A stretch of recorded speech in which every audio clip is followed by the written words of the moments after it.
আসসালামু আলাইকুম। আজকে আপনাদেরকে ঘুরে দেখাবো আমাদের ফুলেরগড়ের কালিয়াচাপড়া ঐতিহাসিক বাজার। যেই বাজারটি শুধু মঙ্গলবারে বসে। আমাদের বাড়ি থেকে বাজারে হাইটে যাইতে সময় লাগে 2 থেকে 3 মিনিট। সোহেলকে তার বাড়ির সামনে থেকে নিয়ে চলে যাচ্ছি বাজারের দিকে। চলে আসলাম বাজারের ভিতরে। প্রথমেই চলে আসলাম গরুর হাটে, যেখান থেকে আপনারা ছোট থেকে বড় সকল ধরনের গরু কিনতে পারবেন। তারপরে বাজারের ভিতরে আমরা বাপ ছেলে দেখা পেয়ে গেলাম, যেখানে তুলনামূলক বাপের থেকে ছেলের বয়স বেশি।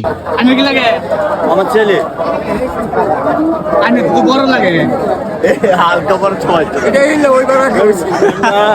এটা হচ্ছে ছাগল মল। এখানে আসলে আপনারা সকল ধরনের ছাগল এবং খাসি কিনতে পারবেন। আর এই মলটি দুপুরের পর থেকে জমা শুরু করে। আর এখানে আপনারা পেয়ে যাবেন বিভিন্ন ধরনের খাবার। যদি বাজার করতে করতে খিদা লেগে যায়, তাহলে এখান থেকে যা খুশি খেয়ে পেট শান্তি করতে পারবেন। এটা হচ্ছে কাপড় মল। এখানে অন্য জায়গার তুলনায় কম দামে কাপড় কিনতে পারবেন। কাপড়ের কোয়ালিটি যেমনই হোক, আপনি যদি কম দামে কাপড় কিনতে চান, তাহলে আপনাকে এখানে আসতেই হবে। ঘুরতে ঘুরতে পেয়ে গেলাম ছোটবেলা এলাকার খেলার সাথী আপনকে। এই যে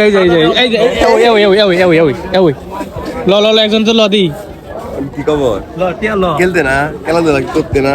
খেলাধুলা করুন তো কি খবর? আপনের সাথে একটু দুষ্টামি করে চলে আসলাম জালিমলে। এখানে আপনারা পেয়ে যাবেন সকল ধরনের মাছ ধরার জাল। এই জাল ব্যবহার করে আপনারা ধরতে পারবেন অনেক ধরনের মাছ। তাছাড়াও এখানে আরো পাবেন বড়শির ছিপ, যেগুলোর মাধ্যমেও আপনারা মাছ ধরতে পারবেন। তবে এই জিনিসগুলো কি আমি বলবো না, যারা জানেন কমেন্ট বক্সে জানাবেন। এগুলো যদি কারো দরকার পড়ে তাহলে এখানে আসতে পারেন। আর আমার ফ্রেন্ড সোহেল বলতেছে এগুলো নাকি ওর কোনো না কোনো সময় দরকার পড়বে। পরে আমি ওকে বললাম নো প্রবলেম, যখন দরকার পড়ে আমি কিনে দেবো। এই বাজার আয় দেখে মস মস মস মস এটা হচ্ছে সবজি মল। এখানে সকল ধরনের সবজি পাবেন একদম তাজা এবং স্বল্প দামে। এটা হচ্ছে মাছ মহল। এখানে সকল ধরনের ছোট বড় দেশি মাছ পাবেন, যেগুলো একদম টাটকা খাল বিলের মাছ। আপনারা এই বাজারে আসলে সকল প্রকারের প্রয়োজনীয় জিনিস একসাথে পেয়ে যাবেন। আজকের ভিডিওটা এখানে শেষ করতেছি। সবাই ভালো থাকবেন। সবাইকে আল্লাহ হাফেজ।